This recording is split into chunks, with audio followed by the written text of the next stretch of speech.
ఉన్న బంగారాన్ని విడిపించి ఆ రోజు ఆన్లైన్ రేటుకే మేము కొంటాం. Sharma gold company. నమస్కారం, వెల్కమ్ టు సుమన్ టీవీ. నేను గీతాంజలి. 2025వ సంవత్సరం వచ్చేసింది. మరి ద్వాదశ రాశుల్లో జన్మించిన వారి జాతక ఫలితాలు ఏ విధంగా ఉండబోతున్నాయి? మెరుగైన ఫలితాల కొరకు ఎటువంటి పరిహారాలు వారు చేసుకోవాలి? మంచిగా ఉన్న రాశులు ఏవి, అంటే మంచి ఫలితాలను ఇచ్చేటువంటి రాశులు ఏ ఉన్నాయి, అలాగే చెడు ఫలితాలు ఏ రాశులు వారు అందుకోబోతున్నారు, ఈ వివరాలన్నీ ఇవాళ వీడియోలో నేను మీకు వివరిస్తాను. వివరించేందుకు ప్రస్తుతం మనతో పాటు ఉన్నారు ప్రముఖ జ్యోతిషులు బ్రహ్మశ్రీ నందిబట్ల శ్రీహరి శర్మ గురువు గారు. వారితో మాట్లాడదాం. గురుగారు నమస్కారం అండి. వాగర్థ వివ సంపృక్తౌ వాగర్థ ప్రతిపత్తయే జగతః పితరౌ వందే పార్వతీ పరమేశ్వరౌ. సదాశివ సమారంభాం శంకరాచార్య మధ్యమాం అస్మదాచార్య పర్యంతం వందే గురు పరంపరాం. ఆదిత్యాయ చ సోమాయ మంగళాయ బుధాయ చ గురు శుక్ర శనిభ్యశ్చ రాహవే కేతవే నమః. శృంగేరి జగద్గురు పీఠాధిపతులకి, కంచి పీఠాధిపతులకి నమస్కారములు తెలియజేసుకుంటూ కార్యక్రమాన్ని ప్రారంభిద్దాం. వీక్షించేటువంటి సుమన్ టీవీ ప్రేక్షకులకి గమనిక, ఇప్పుడు మనం చెప్పుకోబోయేటువంటి రాశి ఫలాలు ఏవైతే ఉన్నాయో అవన్నీ కూడా ఆంగ్ల నూతన సంవత్సర గమనాన్ని దృష్టిలో పెట్టుకుని జనవరి 1వ తారీఖు నుంచి డిసెంబర్ 31వ తారీఖు వరకు మాత్రమే ఉన్నటువంటి గ్రహాల స్థితిగతులను బట్టి వివిధ రాశుల వారికి ఏ విధంగా ఉండబోతుందో తెలుసుకుందాం. మనకు సాంప్రదాయానుసారంగా వచ్చేటువంటి ఉగాది నుంచి ప్రారంభమయ్యే రాశి ఫలితాలని, అనగా వచ్చే విశ్వావసునామ సంవత్సరానికి సంబంధించి ఉగాది ప్రారంభమయ్యడానికి అంటే ముందుగా మళ్ళీ ఆ యొక్క ఉగాది సందర్భంగా మళ్ళీ వివిధ రాశుల వారికి సంబంధించి రాశుల ఫలితాలు ఇవ్వడానికి ప్రయత్నం చేస్తాను. కాబట్టి ఇటువంటి దాంట్లో ప్రపంచమంతా అంగీకరిస్తున్నటువంటిది 2025 నూతన సంవత్సరం. అదేవిధంగా మనము కూడా ఆంగ్ల నూతన సంవత్సరం అనేటువంటి భావనతో ఈ యొక్క కార్యక్రమం చేస్తున్నాం. అదే ఉగాది నాడైతే మార్చి 29వ తారీఖు నుంచి మళ్ళీ 2026-28 వరకు ఉండేటువంటి గమనం వరకు ఉండేది చెప్పేటువంటిది. అవి మనం మరియు వీడియోలో తెలియజేసుకుందాం.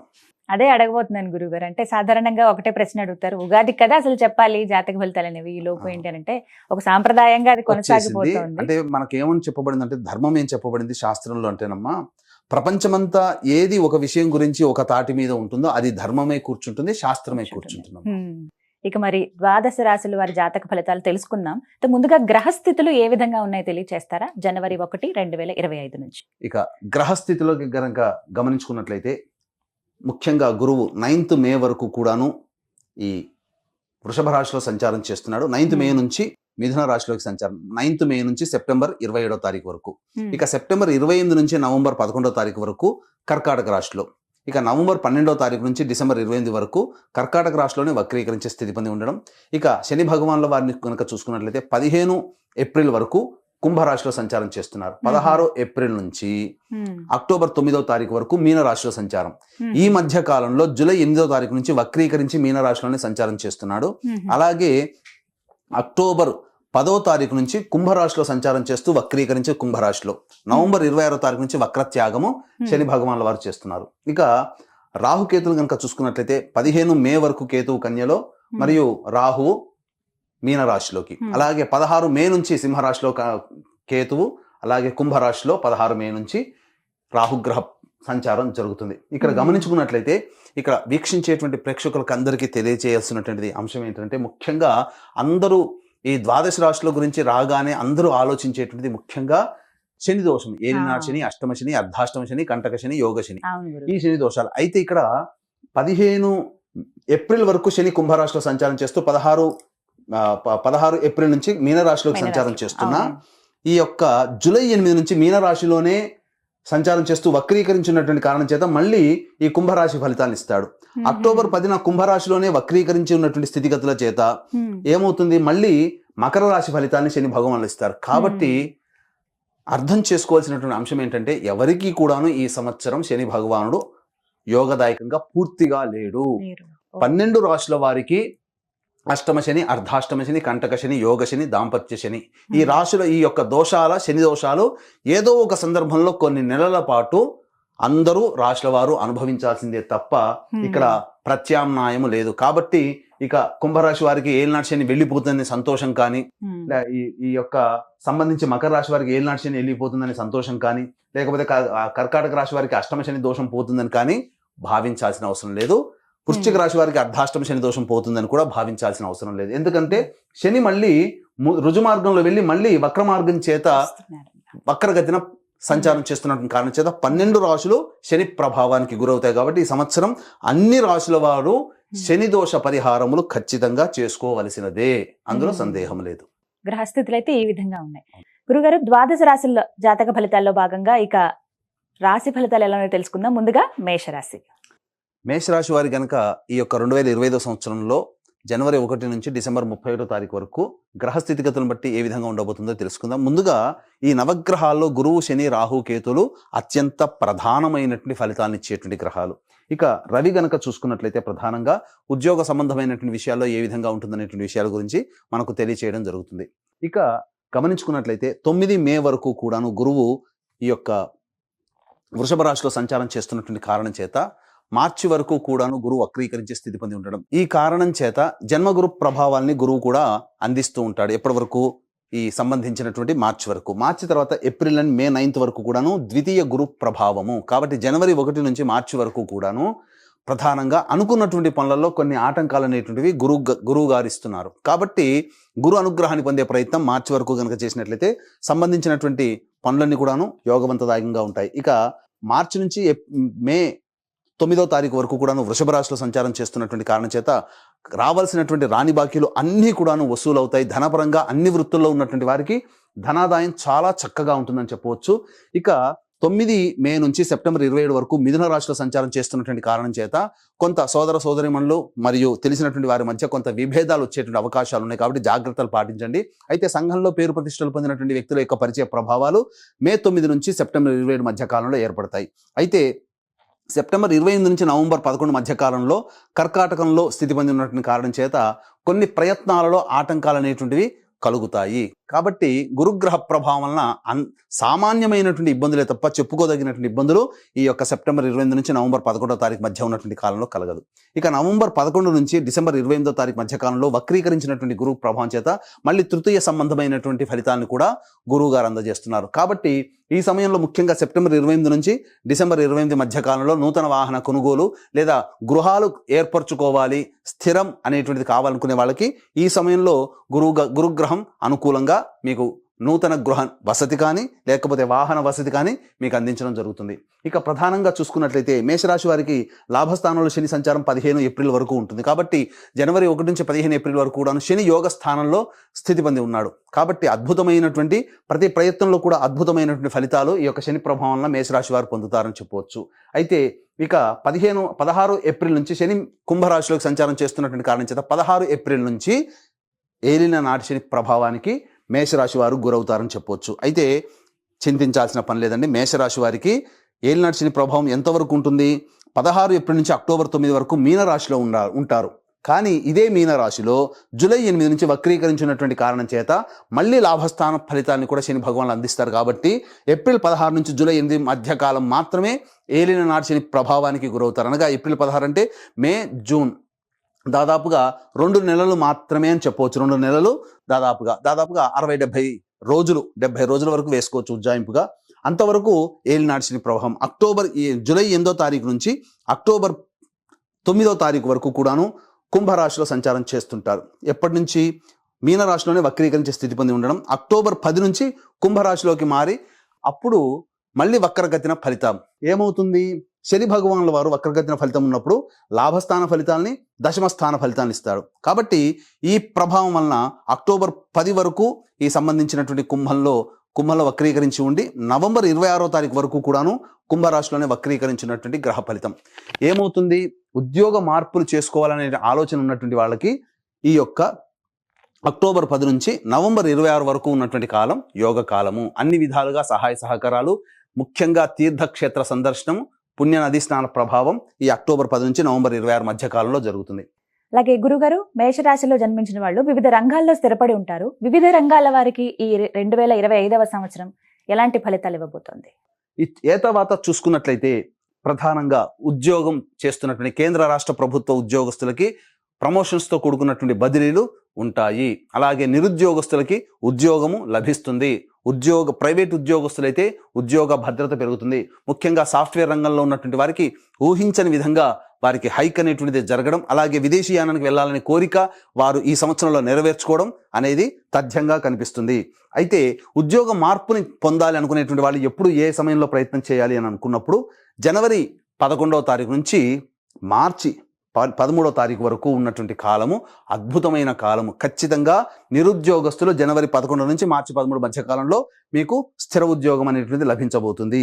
ఇక ఉద్యోగం చేస్తున్న వాళ్ళకైతే ప్రమోషన్స్తో కూడుకున్నటువంటి బదిలీలు అనగా ఇంక్రిమెంట్స్ కావచ్చు, ప్రమోషన్స్ కావచ్చు, లేదా వేరే ప్రాంతానికి బదిలీలు ఈ యొక్క జనవరి 11 నుంచి మార్చి 13వ తారీఖు వరకు కూడాను ఉండబోతుంది.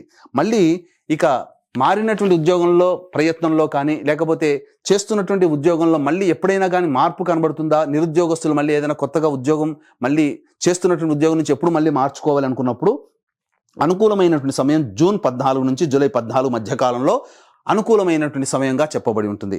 మళ్ళీ ఇదే రకమైనటువంటి ఉద్యోగ భద్రత, ఉద్యోగ మార్పుకి సంబంధించి చూసుకునేటువంటి సమయం మాత్రం సెప్టెంబర్ 16వ తారీఖు నుంచి అక్టోబర్ 15వ తారీఖు వరకు ఉన్నటువంటి కాలము అద్భుతమైన కాలంగా ఉద్యోగంలో ఉన్నటువంటి వాళ్ళకి, కేంద్ర రాష్ట్ర ప్రైవేటు ఉద్యోగంలో ఉన్నటువంటి వాళ్ళకి చెప్పబడి ఉంటుంది. అయితే ఇక్కడ ఏతావాత చెప్పుకొచ్చినది ఏమిటంటే ముఖ్యంగా ఈ మేషరాశి వారికి 2025వ సంవత్సరంలో అన్ని రంగాలలో ఉన్నటువంటి వారికి గురు గ్రహము, శని గ్రహము, అలాగే రాహుకేతులు కూడాను అనుకూలంగా ఉంటాడు. ముఖ్యంగా చూసుకున్నట్లయితే రాహు కేతువు 6వ స్థానంలో 15 మే వరకు యోగించేటువంటి స్థితిలో ఉండడం, అలాగే రాహువు కూడాను గమనించుకున్నట్లయితే 12వ స్థానంలో ఉన్నప్పటికీ కూడాను యోగకారకంగానే సామాన్యమైనటువంటి కష్టాలే ఉంటాయి, కానీ కేతు అద్భుతమైనటువంటి యోగాన్ని ఇవ్వబోతున్నాడు. ఇక ఈ 15 మే నుంచి రాహువు కుంభరాశిలోకి ప్రవేశం చేయనటువంటి కారణం చేత అద్భుతమైనటువంటి యోగదాయకంగా ఉంటుంది. ముఖ్యంగా మార్కెటింగ్ రంగంలో ఎవరైతే ఉంటారో వాళ్ళకందరికీ కూడాను అనూహ్యమైనటువంటి విజయాలు పొందుతారు, టార్గెట్లను రీచ్ చేసుకోగలుగుతారు, ప్రమోషన్స్ని కూడా పొందగలుగుతారు. ముఖ్యంగా సాఫ్ట్వేర్ రంగంలో ఉన్నటువంటి మేషరాశిలో జన్మించినటువంటి వాళ్ళకి 16 మే తర్వాత వారు కోరుకున్నటువంటి జీవితాన్ని పొందుతారని చెప్పడంలో ఏమాత్రం సందేహం లేదు. అయితే ఇక్కడ ప్రధానంగా చూసుకోదలిచినటువంటిది super market, food processing, general store, restaurant బిజినెస్లో ఉన్నటువంటి వాళ్ళు, అలాగే ఈ సంబంధించినటువంటి కుకింగ్ సంబంధించినటువంటి రంగంలో ఉన్నటువంటి వాళ్ళు, అలాగే ఎడ్యుకేషనల్ ఇన్స్టిట్యూషన్స్ మరియు జ్యువెలరీ రంగంలో ఉన్నటువంటి వాళ్ళు, తీర్థయాత్రలు, పూజా స్టోర్స్ నడిపేటువంటి వాళ్ళు, వీళ్ళందరికీ కూడాను అద్భుతమైనటువంటి యోగ కాలం అనేటువంటిది మే 8వ తారీఖు వరకు ఏర్పడబోతుంది. మే 9 నుంచి సెప్టెంబర్ 27 మధ్య కాలంలో కాస్త జాగ్రత్తలు పాటించండి. ఈ చెప్పినటువంటి రంగంలో ఉన్నటువంటి వారు పెట్టుబడులు పెట్టడానికి కాస్త ముందు వెనక ఆలోచించి పెట్టుబడులు పెట్టే ప్రయత్నం చేయండి. తదనంతరం కర్కాటక రాశిలోకి ఎప్పుడైతే గురువు మారుతాడో తద్ఫలితంగా వాహన కొనుగోలు, గృహ కొనుగోలు, గృహ మార్పు, వాహన మార్పు అనేటువంటిది ఖచ్చితంగా సూచించబడుతుంది. ఈ సంబంధించినటువంటి ఈ ముఖ్యంగా ఎడిబుల్ ఆయిల్స్ రంగంలో ఉన్నటువంటి వాళ్ళు, తోలు పరిశ్రమలకు సంబంధించినటువంటి వాళ్ళు, అలాగే స్టీల్ రంగంలో ఉన్నటువంటి వారు, ఇనుము వ్యాపారం చేసేటువంటి వాళ్ళకి అందరికీ కూడాను ఈ సంవత్సరం అద్భుతమైనటువంటి యోగదాయకంగా ఉంటుంది. ప్రధానంగా గమనించుకున్నట్లయితే ఏసీ, రిఫ్రిజిరేటర్స్ సంబంధించినటువంటి వ్యవస్థలో అమ్మేటువంటి వాళ్ళకందరికీ కూడా యోగదాయకంగా ఉండేటువంటి పరిస్థితి కనబడుతుంది. ఇక గమనించుకున్నట్లయితే మేషరాశిలో జన్మించినటువంటి రాజకీయ ప్రముఖులు ఎవరైతే ఉంటారో వారు ఈ గురు శని గ్రహ ప్రభావం వలన ఖచ్చితంగా ప్రజాదరణ పొందినటువంటి పదవిలో కానీ లేకపోతే పెద్దవారి యొక్క అనుగ్రహంతో నామినేటెడ్ పోస్టులు పొందడం కానీ రాజకీయ రంగంలో ఉన్నటువంటి వాళ్ళకి లభించబోతుంది. మీ యొక్క ప్రయత్నానికి గుర్తింపు అనేటువంటిది పెద్దల నుంచి ఆశీర్వచనాలు మీకు కలుగుతాయి. ఇక ఈ యొక్క మేషరాశిలో జన్మించినటువంటి కళారంగములు అనగా సినిమా రంగము, టీవీ రంగము, 24 ఫ్రేమ్స్లో వర్క్ చేసేటువంటి వాళ్ళు, ఎలక్ట్రానిక్ మీడియా, ప్రింటింగ్ మీడియా, అలాగే సోషల్ మీడియాలో ఉండేటువంటి అన్ని రంగాల ప్రముఖులకి, అన్ని రంగాల వ్యక్తులకి కూడాను ఈ మేషరాశిలో జన్మించినటువంటి వారికి అద్భుతమైనటువంటి విజయం ఉంటుంది. ప్రజాదరణ కలిగినటువంటి ప్రాజెక్టులో సైన్ చేయడం, తద్వారా ధనాదాయంతో పాటు మిక్కిలి కీర్తి ప్రతిష్టల యొక్క కళారంగంలో ఉన్నటువంటి వారికి అందరికీ కూడాను ఏర్పడబోతున్నాయి. మంచి స్థితి కలుగుతుంది. అలాగే ఈ యొక్క మేషరాశిలో జన్మించినటువంటి ప్రధానంగా రైతులు ఎవరైతే ఉంటారో వాళ్ళు చేసేటువంటి 2 పంటలు కూడాను అద్భుతంగా దిగుబడి వస్తుంది, మంచి జరుగుతుంది. అలాగే ఈ యొక్క సంబంధించినటువంటి ఈ లాయర్లు బిజినెస్లో ఉన్నటువంటి వాళ్ళు, అలాగే మున్సిపాలిటీ డిపార్ట్మెంట్లో ఉన్నటువంటి వాళ్ళు, ఎలక్ట్రానిక్ అండ్ ఎలక్ట్రికల్ రంగంలో ఉన్నటువంటి వాళ్ళు, ముఖ్యంగా ఈ సంబంధించిన కరెంటుకు సంబంధించినటువంటి వృత్తుల్లో ఉన్నటువంటి వాళ్ళకందరికీ కూడాను యోగదాయకమైనటువంటి పరిస్థితి అనేటువంటిది ఉంటుంది. అయితే ప్రధానంగా గమనించుకున్నట్లయితే ఈ యొక్క సంబంధించినటువంటిది మే 9 నుంచి సెప్టెంబర్ 27 మధ్య కాలంలో ఉన్నటువంటి కాలంలో దంపతుల మధ్య కొంత విభేదాలు ఏర్పడి పొరపచ్చాలు వచ్చే అవకాశాలు ఉంటాయి. కాబట్టి లౌక్యంతో వ్యవహరించి ప్రతిదీ కూడా సమస్యను పరిష్కారం చేసుకునే దిశగా ఉన్నట్లయితే చాలా మంచి శుభ ఫలితాలు అనేటువంటి పొందుతారని చెప్పవచ్చు. వివాహం కావాల్సినటువంటి అబ్బాయిలు, అమ్మాయిలు ఎవరైతే ఉంటారో ఈ యొక్క సంబంధించినటువంటి మే 9 నుంచి సెప్టెంబర్ 27 మధ్య కాలంలో వివాహము నిశ్చయం అవుతుంది, అందులో సందేహం లేదు. అలాగే మార్చి లోపల కూడా వివాహ ప్రయత్నాలు చేస్తే, జనవరి నుంచి మార్చి లోపల వివాహ ప్రయత్నాలు చేసినా అవి వివాహం చక్కగా కుదిరి దాంపత్య జీవితంలో అడుగు పెడతారని చెప్పొచ్చు. అయితే పూర్వంలో అనగా 2024 సంవత్సరంలో దంపతులుగా ఉన్నటువంటి వాళ్ళకి ఏవైనా విభేదాలు వచ్చినా, అలాగే భాగస్వామ్య వ్యాపారంలో ఉన్నటువంటి వాళ్ళు ఏమైనా విభేదాలు వచ్చినా అవన్నీ కూడాను కూర్చొని పరిష్కరించుకొని మళ్ళీ తిరిగి మంచి సుఖ జీవనాన్ని పొందే అవకాశం ఈ యొక్క 2025 సంవత్సరంలో మేషరాశిలో జన్మించినటువంటి వాళ్ళకి ఉంటుందని చెప్పొచ్చు. ముఖ్యంగా విద్యార్థులకి జ్ఞాపక శక్తి అధికంగా ఉండడము, చేస్తున్నటువంటి ఈ యొక్క ప్రవేశ పరీక్షల్లో మీ యొక్క శ్రమకు తగినటువంటి ఫలితం కనబడుతూ ఉండడము, అధిక శాతం ఉత్తీర్ణత శాతాన్ని పొందడము, తద్వారా మీరు కోరుకున్నటువంటి యూనివర్సిటీలో మీకు ప్రవేశం జరగడం అనేటువంటిది గోచరమవుతుంది. ముఖ్యంగా సంతానం కోసం ఎదురు చూసేటువంటి ఈ మేషరాశిలో జన్మించినటువంటి స్త్రీ పురుషులు ఎవరైతే ఉంటారో మే 9 నుంచి సెప్టెంబర్ 27 మధ్య కాలంలో సంతానం తప్పకుండా అంది తీరుతుంది, అందులో సందేహం లేదు. గురుగారు, మరి మేషరాశిలో జన్మించిన మహిళలకు ఈ సంవత్సరం ఎలా ఉండబోతోందండి? ఈ యొక్క రాశిలో జన్మించినటువంటి స్త్రీలకి గౌరవం పెరుగుతుంది, ఇంటిలో మాట పెరుగుతుంది, బాధ్యత యుతమైనటువంటి స్థితిగతులు కలుగుతాయి. ఒకటి గుర్తుపెట్టుకుని, బాధ్యత ఎప్పుడైతే పెరుగుతుందో కష్టంలో ఆ విధంగానే ఉంటాయి. కాబట్టి కష్టంలో పడక తప్పదు. మేషరాశిలో జన్మించినటువంటి స్త్రీలు ఆరోగ్యం పట్ల శ్రద్ధ వహించాల్సినటువంటి పరిస్థితి. అన్నిటికంటే ప్రధానంగా గమనించుకున్నట్లయితే ఈ యొక్క సంబంధించినటువంటి సెప్టెంబర్ 28 నుంచి నవంబర్ 11 మధ్య కాలంలో సంతానం కోసం ఎదురు చూసేటువంటి వాళ్ళకి కొంత మిస్క్యారీస్ అయ్యేటువంటి అవకాశం ఉంటుంది. ఎసిడిటీ లేదా ఇండైజెషన్ ప్రాబ్లంతో సెప్టెంబర్ 28 నుంచి నవంబర్ 11 తారీఖు మధ్య కాలంలో ఏర్పడేటువంటి అవకాశం ఉంది. కాబట్టి జాగ్రత్తలు పాటించండి. అలాగే వాహనం నడిపేటప్పుడు కూడాను ఈ యొక్క కొన్ని సందర్భాలలో, ముఖ్యంగా ఈ యొక్క మేషరాశి వారికి సంబంధించి వాహనం నడిపేటప్పుడు జాగ్రత్తలు పాటించాల్సినటువంటి పరిస్థితి. కాబట్టి అన్ని రంగాలుగా చూసుకున్నట్లయితే ఈ మేషరాశిలో జన్మించినటువంటి వారికి శుభ ఫలితములే అధికంగా ఉన్నాయి. కాబట్టి చక్కగా దైవానుగ్రహాన్ని పొందే ప్రయత్నం చేసుకున్నట్లయితే మంచి స్థితిగతులు కలుగుతాయి.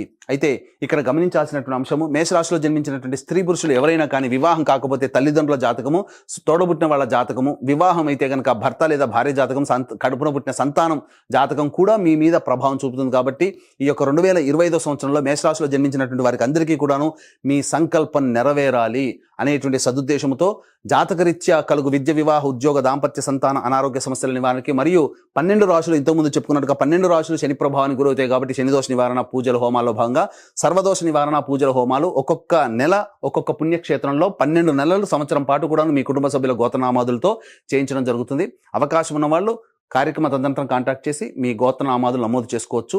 అలాగే తండ్రి వైపు 6 తరాలు, తల్లి వైపు 3 తరాలు, భర్త వైపు 6 తరాలు, భార్య వైపు 3 తరాల్లో ఏవైనా దుర్మరణాలున్నా, లివర్ ప్రాబ్లం, కిడ్నీ ప్రాబ్లం, క్యాన్సర్తో ఎవరైనా కుటుంబ సభ్యులు మరణించినా, 60 సంవత్సరాల లోపల కుటుంబ సభ్యులు ఎవరైనా చనిపోయినా వాటిని పితృదోషం అంటారు. కాబట్టి ప్రతి నెల పితృదోష నివారణ కార్యక్రమాలు కూడా పీఠం ఆధ్వర్యంలో జరిపించబడుతున్నాయి. వాటి వివరాలు కార్యక్రమ తదనంతరం కాంటాక్ట్ చేసి తెలుసుకోవచ్చు.